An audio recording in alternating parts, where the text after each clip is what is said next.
E agora?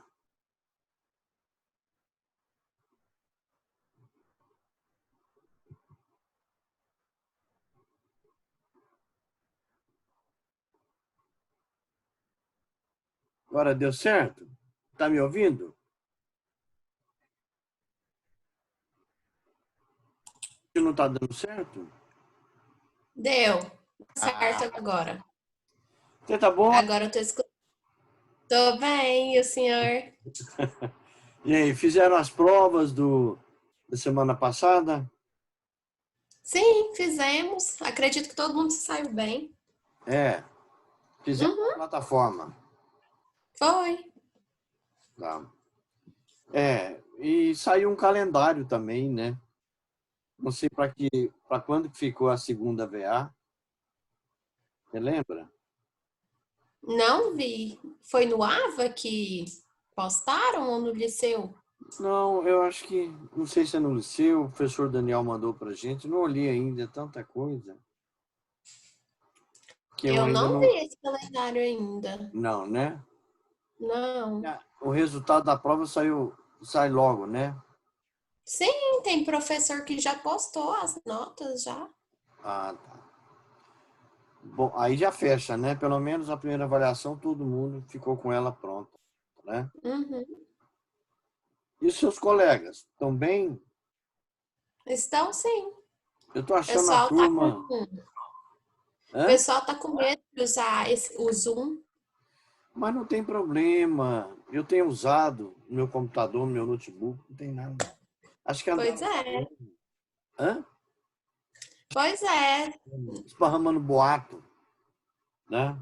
Ele é Uhum. um aplicativo bom para a gente usar, né? Será que o pessoal não está querendo entrar? É porque eu não trago É, o uma pessoal não parte, tá né? querendo entrar porque tá com medo. Dizendo o povo que nem tá querendo instalar, nem no celular, nem no computador, com medo de vazar dados. Ah, não vejo. Até agora não tive nada no meu aqui. Nem eu. Nem você, né? Não. É. Eu não gravei vídeo, aula dessa vez, deixei para. A Elis está entrando. Deixei para comentar hoje. Eu deixei para vocês um slide, né? Semana passada, sobre as prestações.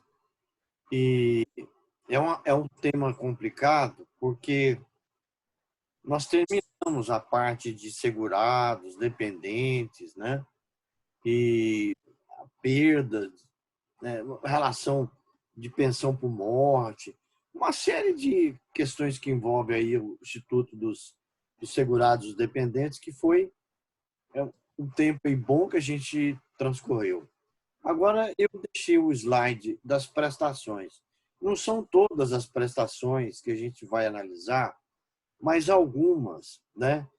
E principalmente considerando a dificuldade com a reforma previdenciária. Aí eu fiz esse slide com os quadrinhos, né?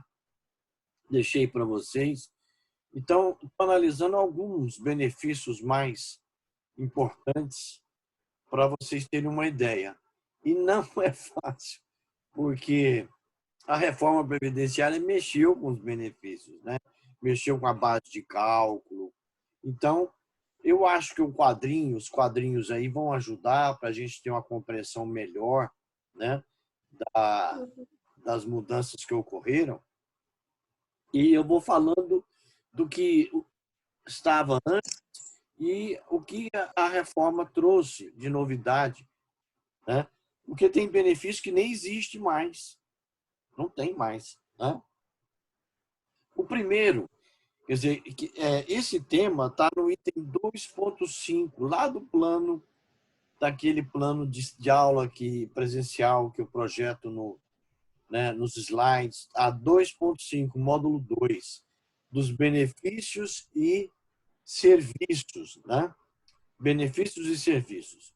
O benefício é a prestação pecuniária, né? Então, quando eu requeiro um benefício por pensão por morte, um auxílio-doença, uma aposentadoria por invalidez, eu estou requerendo uma prestação pecuniária, porque ocorreu um evento, esse evento trouxe, né, numa situação de vulnerabilidade, aí eu requeiro o benefício. Então, é uma obrigação de dar. As prestações se dividem em benefícios e serviços. Benefício é a prestação pecuniária, os serviços são assistência social, reabilitação profissional, e isso está lá no artigo 18. Se a gente pegar qualquer obra de direito previdenciário, o autor vai falar do artigo 18 da Lei 8.213 de 1991, onde classifica as prestações por destinatários. Então, o legislador foi muito didático, o legislador ordinário, em classificar por destinatário. Então, ele vai dizer, o Alesca tem, a Elis tem direito à aposentadoria por idade, direito a auxílio-doença, aposentadoria por invalidez, né? Os dependentes têm direito à pensão por morte e o auxílio-reclusão. Então, essa forma didática do legislador em estabelecer os benefícios foi exatamente para... ele foi didático no sentido de dizer, olha, os segurados têm esses benefícios e os dependentes têm esses benefícios. Tá? Então, lá no artigo 18. O artigo 201 da Constituição Federal também fala, né, das chamadas contingências. O que são contingências? São situações tipificadas no ordenamento jurídico que levam à cobertura previdenciária. Né? Agora, por exemplo, nós tivemos essa situação de crise. Né? O governo criou o chamado auxílio emergencial. Ora, esse auxílio emergencial não é benefício previdenciário, né? Ele aproxima mais assistência do que benefício. Ele não tem caráter previdenciário. Por que ele não tem caráter previdenciário? Porque tem uma questão interessante. A gente pode analisar por vários aspectos. Não tem caráter previdenciário porque não há previsão legal dessa figura, né, no ordenamento jurídico previdenciário. Segundo, ele não, para recebê-lo, não requer uma contrapartida. A pessoa não tem que estar contribuindo. Então, o governo calculou que existe aí um contingente de trabalhadores eventuais em situação de vulnerabilidade e resolveu criar, né, esse auxílio emergencial, que tem mais, parece mais, aproxima assistência do que relação previdenciária. Não tem nada a ver com relação previdenciária. Então, isso é importante vocês terem em mente, né, fazer essa distinção. O que é o auxílio emergencial? O auxílio emergencial é um pagamento, né, temporário, criado pelo governo, né, sem nenhuma contrapartida do beneficiário, que por circunstâncias de uma crise, né, social agravada por uma pandemia, será concedido para o trabalhador eventual no período de 3 meses. Então, isso e tem caráter, natureza de assistência, né, do que previdência. O artigo 201 da Constituição, só para vocês terem gravado aqui, né, ele diz assim, ó, a Previdência Social será organizada sob a forma de regime geral, de caráter contributivo, filiação obrigatória, observados os critérios que preservem o equilíbrio financeiro e atuarial, né? E atenderá, na forma da lei, cobertura de eventos por incapacidade temporária ou permanente, proteção à maternidade, especialmente à gestante, proteção ao trabalhador em situação de desemprego. Então, o seguro-desemprego é um benefício previdenciário, viu, gente? Seguro-desemprego não é assistencial, não, de natureza assistencial, não. Ele é benefício, tá? Salário família, auxílio reclusão, pensão por morte. Então, essas situações descritas aqui são chamadas contingências. São eventos, situações previstas em lei que geram o direito a uma cobertura previdenciária, tá? Então, idade avançada, etc., né? Então, estão aí as contingências estabelecidas no texto constitucional. E nós vamos começar aqui no quadrinho dos slides das prestações que eu deixei para vocês, né? Fiz aí com todo carinho, numa tentativa da gente conseguir fazer uma abordagem das prestações, né? Para vocês terem uma ideia, a gente tem poder ser um ponto de discussão, né? Para nós. Eu começo com o primeiro benefício, aposentadoria por invalidez. Esse benefício, ele sofreu uma mudança. Olha o tanto que isso é importante que eu estou falando. Acho que eu estou gravando a aula, né? Estou, né? Estou gravando. Para quem depois quiser entrar, eu vou deixar lá disponível na plataforma Moodle, né? Lá no AVA para vocês. Bom, é o que eu estava falando. Esse benefício sofreu uma mudança de nomenclatura. Ele passou a denominar-se aposentadoria por incapacidade permanente, né? É o que está aqui no artigo 201, a cobertura de eventos de incapacidade temporária. Né? Cobertura, incapacidade temporária ou permanente. Então, não está utilizando aqui o termo propriamente aposentadoria, né? Está se referindo a capacidade temporária ou permanente. No caso aqui, a aposentadoria por invalidez hoje, então, seria um benefício por incapacidade permanente. Por quê? Quando ela é concedida, é porque o segurado não pode exercer nenhuma atividade remunerada. Tá? É o que está aí no conceito do quadrinho, do slidezinho que eu deixei para vocês. Né? Eu coloquei assim, é concedida ao segurado que, estando ou não em gozo de auxílio-doença, for considerado incapaz para o exercício de qualquer atividade. Né? Então, a aposentadoria por invalidez, ou o benefício de incapacidade permanente, declara o segurado incapaz para o exercício de qualquer atividade. Quem vai fazer essa declaração é a Previdência. Ela que vai declarar que ele está inabilitado para o exercício de qualquer atividade remunerada. Né? E ele pode recuperar a capacidade? Pode. Tá? Pode recuperar. Mas na frente um pouquinho eu vou comentar um pouco sobre essa questão e fazer um viés com um contrato de trabalho. Geralmente os autores não fazem esse comentário, mas ele é de extrema importância, porque tem duas súmulas conflitantes nessa matéria. Tem uma súmula do Supremo e outra súmula do Tribunal Superior do Trabalho. Porque vocês viram, quando estudaram direito do trabalho, que o contrato de trabalho pode ser suspenso ou interrompido. Se ele for os casos de suspensão, as hipóteses, né, situações de suspensão do contrato, uma dos exemplos que a gente pode citar é a aposentadoria por invalidez. O contrato fica suspenso, ele não extingue. Mas isso tem gerado uma confusão tremenda por causa dessas duas súmulas conflitantes do tema. Tá? Então, viu, Valena? Não sei se você está me ouvindo. Então, aqui, é tratada nos artigos 42 e 47 da Lei 8.213, né? É concedida somente por perícia médica, né? Só a perícia pode declarar o segurado inabilitado, incapaz, né? É modalidade de cobertura concedida a qualquer segurado, quer dizer, ela não é destinada a um segmento de segurado da Previdência. Todos têm direito, né, a esse benefício. Não será concedido se houver doença pré-existente.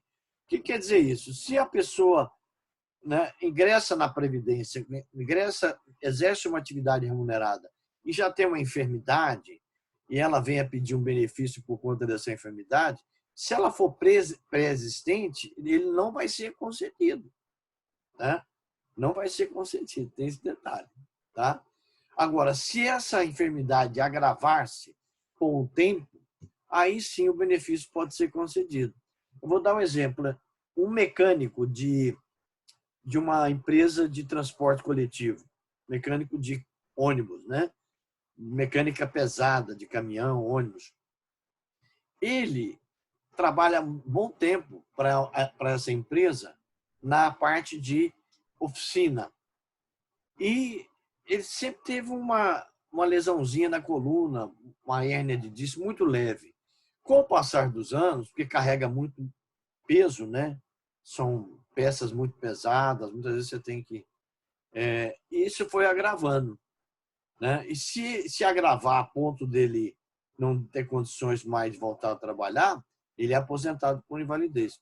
Ele já tinha uma pequena lesãozinha pré-existente, mas ela se agravou com o passar dos anos. Tá? Então, pode acontecer isso. E outro detalhe importante é a mudança, né, de nomenclatura que eu mencionei, que agora não é chamada aposentadoria por invalidez, mas é aposentadoria por incapacidade permanente, né? Deixa eu só descer aqui. A renda, eu não quero falar por enquanto da renda, o valor, como é que calcula esse benefício. A concessão desse benefício afasta o segurado de qualquer atividade remunerada, né? E ele, então, fica com, se for empregado, ele fica com o contrato de trabalho suspenso, né? Ocorre a suspensão do contrato de trabalho. É nesse ponto que eu quero mencionar. Existem duas súmulas, uma do Supremo e outra do Tribunal Superior do Trabalho. Porque há um entendimento de que, por quanto tempo o empregado que está afastado por aposentadoria por invalidez, o contrato dele ficará suspenso? Essa é uma pergunta. Né?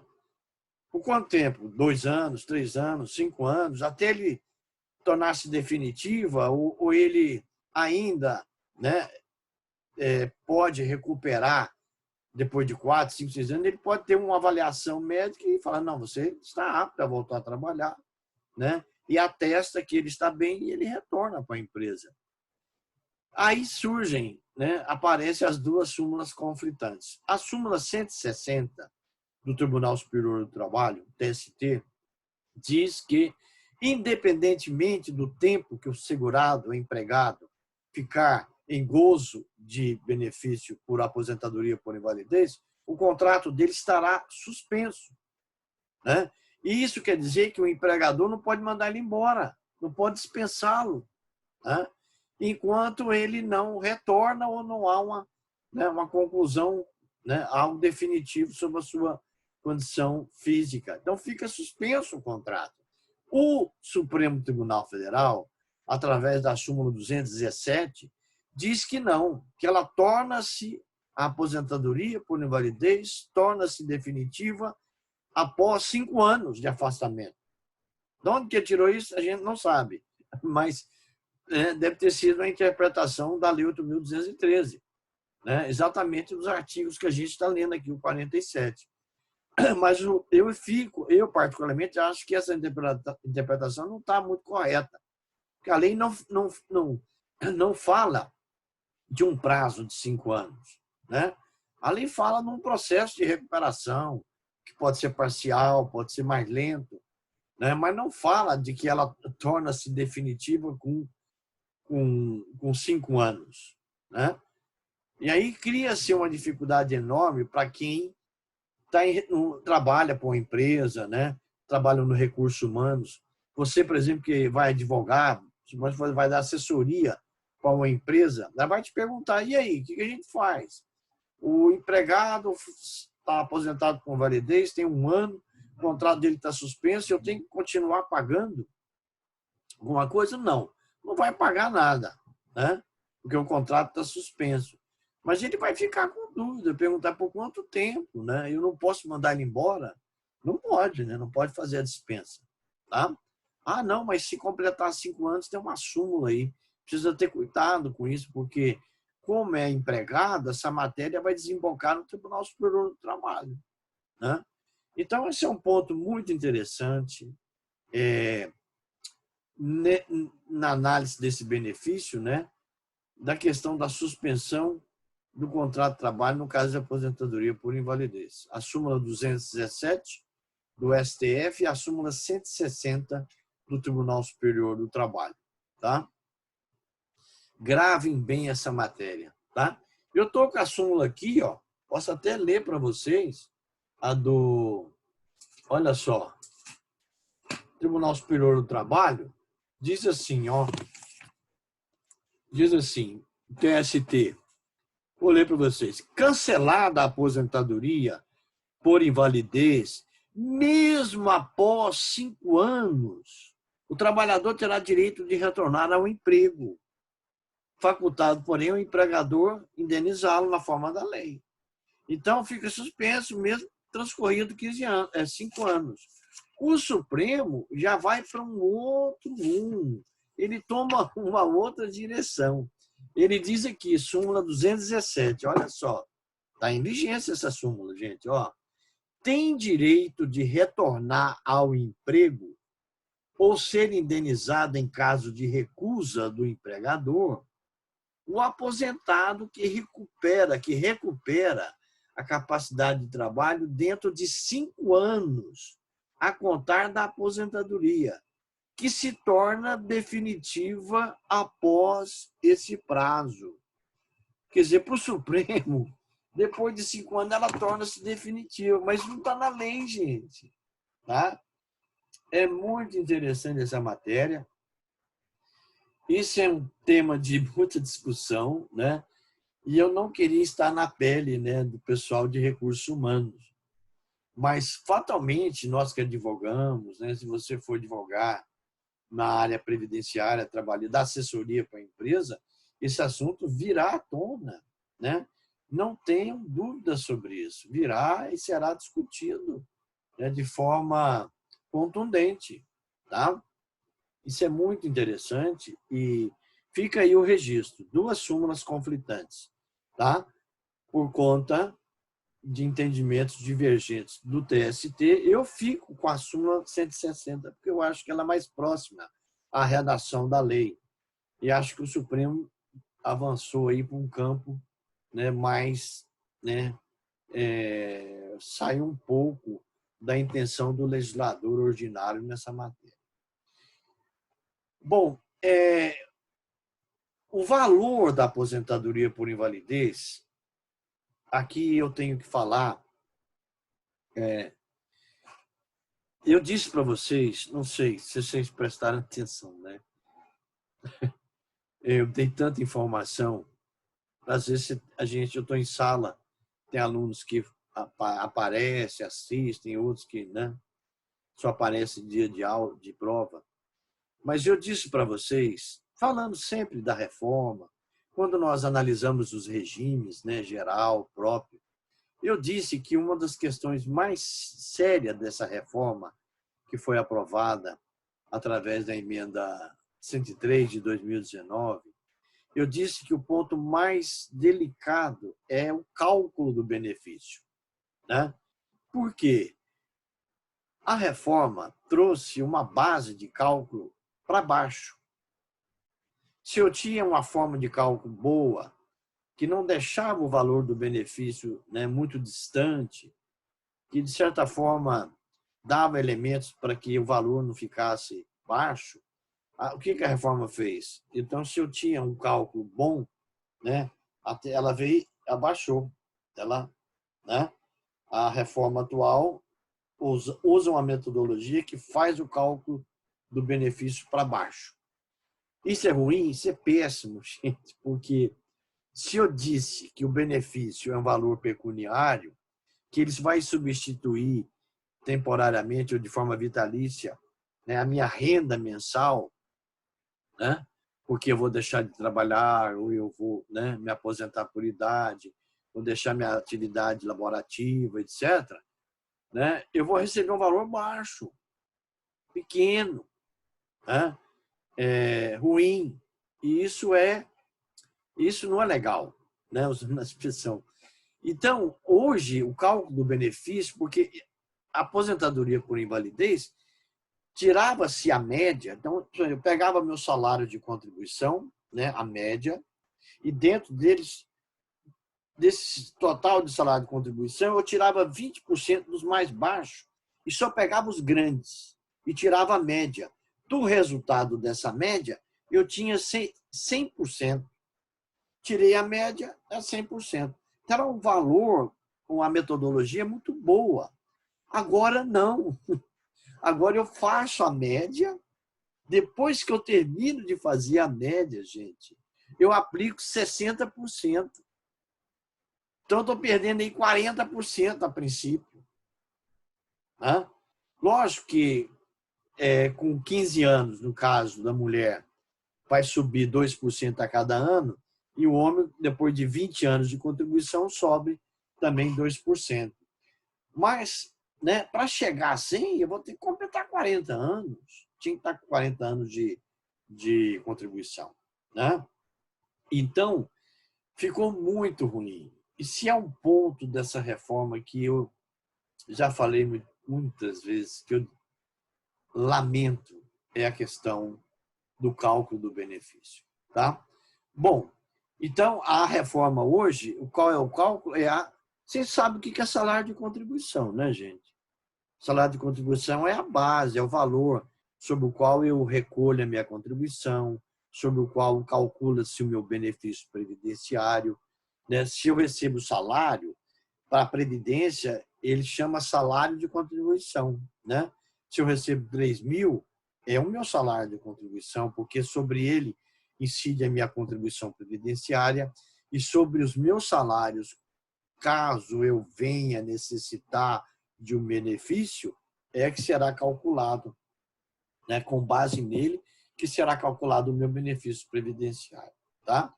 Então, aqui nós estamos estudando institutos bem próximos, né? Ou melhor, institutos que já estão na estrutura da relação jurídica previdenciária. Né? Salário de contribuição, o que é RMI? RMI é a renda mensal inicial. Quando eu calculo um benefício, tiro a média, aí eu acho a renda mensal inicial. Tá? O salário de benefício é a média dos meus salários de contribuição. Ao longo dos anos, né, quais são os meus salários de contribuição? Então, se eu for requerer um benefício previdenciário, se eu tenho 10 anos de vínculo previdenciário, eles vão pegar 10 anos, né, atualizar, pôr numa média, fazer a atualização deles, deixar todos atualizadinhos, né, e tirar a média aritmética simples. É isso. Aí eu tenho o quê? O meu salário de benefício, que é a média do salário de contribuição. Tá? Esses conceitos são básicos porque se um dia você for advogar na área previdenciária, isso é o corriqueiro, dia a dia, né? De você pedir um benefício, essa terminologia toda, ela, né? Se a gente vai falar de salário de contribuição, eu preciso entender o que é salário de contribuição. Né?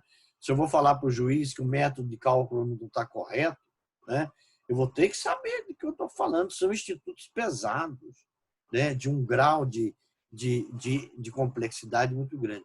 Por isso que eu estou sendo bem didático. Gostaria de ser mais, né, para vocês, mas eu acho que devagarzinho, né, vocês precisam dar estudada. Não adianta ficar só, né, com informações que a gente passa, com vídeos, com conteúdos em slides. É preciso dar uma estudada, né, pegar as ideias que já foram passadas para vocês. Então, tudo isso é de extrema importância. Tá? Extrema importância. Então, eu falei que o cálculo atual é prejudicial. É ruim em relação à metodologia anterior? Sim. Abaixa o benefício, cai muito o benefício. Pode cair 12%, pode cair 16%, dependendo do nível contributivo da pessoa. Né? Um outro detalhe, para a gente terminar esse benefício, é que ele pode ser acrescido de 25% caso o segurado que aposentou por invalidez necessite de assistência permanente de uma outra pessoa. Né? Os casos que ele vai necessitar desculpa, estão relacionados no decreto, no anexo do decreto que é 3.048 de 1999, que é o decreto que regulamenta as duas leis, né, previdenciárias do regime geral, as duas mais importantes. E ali fala cegueira, né, fala alguma lesão, né, grave que a pessoa teve, e se ela precisar de ajuda de terceiros, aí o valor, sobre o valor do benefício de aposentadoria por invalidez, é acrescido 25%. Eu advoguei para uma senhora que ficou cega com 50 e poucos anos. Ela tinha uma lesão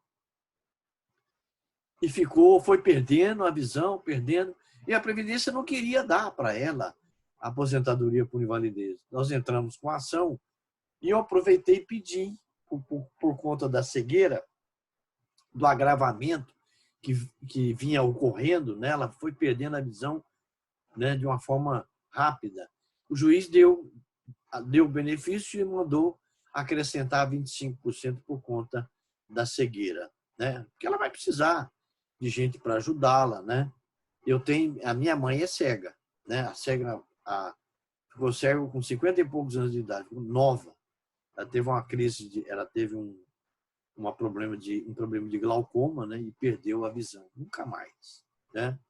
Nunca mais. E eu vejo a dificuldade dela para se movimentar. Ela tem gente em casa, está muito idosa, né? Tem 2 cuidadoras, tudo, mas conviveu, né, desde a meia-idade com a cegueira. Ela até hoje fala que a pior coisa da vida dela, ela já teve até um câncer, mas ela fala a pior coisa que ela teve, ela fala, é essa cegueira. Ela não poder ver, ela não poder enxergar, né? Ela não admite, né, o que ela ficou cega. Mas essa doença, a glaucoma, é muito forte, né? E é hereditário. O pai dela, meu avô, tinha, então ela acabou herdando essa doença, né? Gravíssima, e ficou completamente cega. Bom, o segurado aposentado por invalidez que retornar à atividade remunerada sem comunicação ao INSS terá o benefício interrompido. Então, se ele voltar a trabalhar por conta própria, gente, a Previdência passa um canivete, né? Passa uma tesoura, um alicate no benefício dele, tá? Bom, aqui está dizendo que eu tenho mais 10 minutinhos, mas nós temos mais um tempinho, né? Que eu acrescentei para a gente correr um pouquinho com a matéria, dar um gás para a gente sobre o conteúdo programático. Gostaria muito que o pessoal estivesse assistindo, né? Estivesse participando, não fugindo, né? O pessoal está se escondendo, não aparece para assistir os conteúdos, né? Interagir comigo, isso é um momento bom, tá? E interessante que o décimo A cobrou demais quando a gente entrou no período de sistema remoto, que a gente tivesse um momento de vídeo, né, para poder contactar. A pessoa não estava gostando do chat, né, ali na plataforma, né? E eu comecei a fazer os vídeos. E agora, quando a gente tem a chance, né, de visualizar, interagir um pouco mais, né, conversar mais, a turma foge. Então, acho que é só conversa, né? Precisa estar mais. Estou falando para os que estão fora, para os que estão aqui, né? Fico feliz, né? Fico feliz em vê-los, tá? Bom, não esquecer um detalhe importante antes de passar para o outro benefício é que essa aposentadoria por invalidez ou incapacidade permanente agora. Professor, Fala. antes do que o senhor estava falando sobre a questão da cegueira, em qual que o senhor falou que a gente pode pedir o acréscimo? Pode, de 25%. Isso já, no caso, nesse caso, ela não era aposentada? Não, essa minha cliente, ela não era aposentada. Ela recebeu um auxílio-doença e depois a Previdência cancelou e ela começou com agravamento da visão. Foi agravando, agravando. Aí ela pediu aposentadoria por invalidez. Eles negaram. Aí a perícia disse que ela não estava cega. E ela estava, né, com uma dificuldade enorme ainda. E foi agravando. Aí nós entramos com uma ação, pedimos uma aposentadoria por invalidez. Um perito do juízo, nomeado pelo juiz, constatou que ela estava realmente ficando cega, né? E na petição a gente já pediu o acréscimo de 25%. O juiz deu o benefício e mandou acrescentar os 25%, entendeu? Porque ela vai precisar de gente para ajudá-la. Por isso que eu falei do caso da minha mãe, né? Que a pessoa precisa, né? Eu que a cegueira é uma coisa horrorosa, né? A gente acha que... Hã? Entendi, que eu não tinha... Você entendeu agora? Peguei já no seu falando. Uhum. Tá. É isso. A gente acha que a pessoa deficiente visual é autônoma, né? Você vê na rua às vezes, mas às vezes eles têm dificuldade de fazer alguma locomoção urbana, né? Em calçadas. Eu fico reparando, esses dias eu estava fui comprar um salgado, um lanche para ir para casa. Aí parei ali na pé da catedral, aqui no centro, e eu ia atravessar para ir na lanchonete e tinha um rapaz cego do meu lado, né? E eu estou olhando ele, e ele estava prestando atenção no movimento na rua. A audição deles ele vai treinando, né? Aí eu pego, e o movimento estava horrível, não parava de carro. Eu virei para ele e falei assim, você quer uma ajuda para me atravessar com você? Eu falei, se o senhor puder, por favor. Porque o movimento está muito grande. Não parava, né? Como é que ele vai atravessar? Quando ele achava que estava, né, e não ouvia carro, aparecia um carro. Então é isso. O acréscimo de 25%. Né? Um outro detalhe importante, 2, só para concluir. No caso de aposentadoria, tem prazo de carência esse benefício, viu, gente? 12 meses. Eu só aposento se tiver 12 meses de carência. E lá naquele vídeo que eu postei para vocês semana passada, eu mostrei o que é prazo de carência, o que é tempo de contribuição, expliquei direitinho. Aqui exige-se o prazo de 12 meses para poder habilitar no benefício. Tá? Certo? E um outro detalhe importante é que se o benefício, esse benefício pode ter duas origens. Ele pode ter uma origem comum, a invalidez pode ser comum, ou ela pode ser de natureza acidentária. Tá? Se acabar aqui e fechar, eu vou abrir de novo, tá? Porque vai estar o tempo aqui, aí eu abro o outro. Então, vocês me aguardam que a gente vai entrar de novo. Mas eu vou continuar falando. Então, ele pode ser de origem acidentária ou de origem comum. Se for de origem acidentária, o benefício é 100% da média. Não é esse cálculo maluco que já está aí de 60%, entendeu? Não, é 100%, se for de origem acidentária. E um outro detalhe importante, que se ele for de origem acidentária, durante a suspensão do contrato de trabalho, o empregador, né, embora ele não pague salário, não recolha a contribuição previdenciária, ele tem que recolher o fundo de garantia. Está no artigo 15º, 16º da Lei 8.036, né, de 1990, que é a Lei do Fundo de Garantia, FGTS. Isso é um detalhe importante. Tá? Então, esses dois tópicos. O próximo benefício, alguma dúvida? Querem tirar alguma dúvida sobre a aposentadoria por invalidez? Está claro? Está claro, Valena? Ficou claro, querida? Entendeu direitinho? Sim, claro. Sim, claro. O próximo é a aposentadoria. Deixa eu só descer aqui, por idade. É o próximo. Esse quadrinho aqui dos slides parece gibi, né? Aquelas conversas de gibizinho, né? Você vai montando. O próximo benefício é a aposentadoria por idade.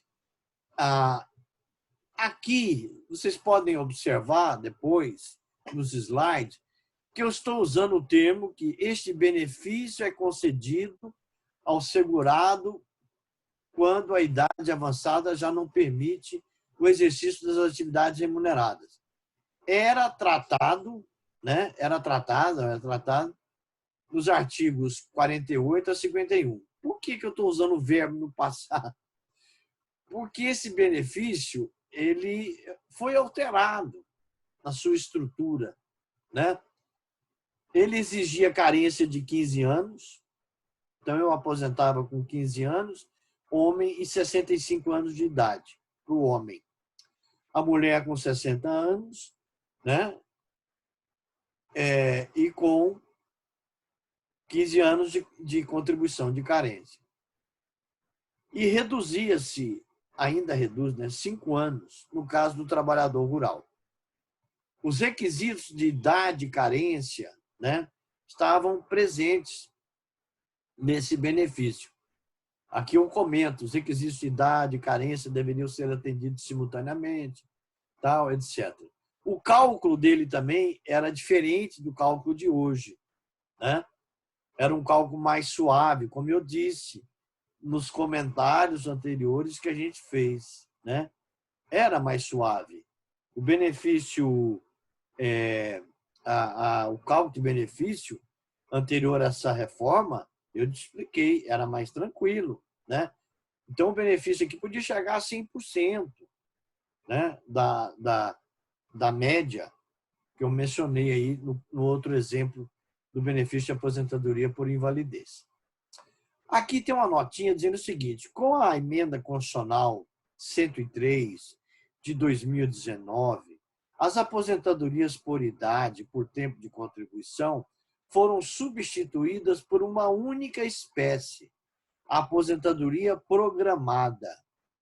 Dela derivam ainda a aposentadoria especial, a aposentadoria programada do professor. Então, passou-se a ter uma nova configuração. Não que seus elementos saíram, né, totalmente, mas ela integra a ideia de uma aposentadoria programada, que dentro desse título, desse epíteto, né, desse título aí, eu vou encontrar aposentadoria, como disse aqui, né, aposentadoria especial e aposentadoria programada do professor.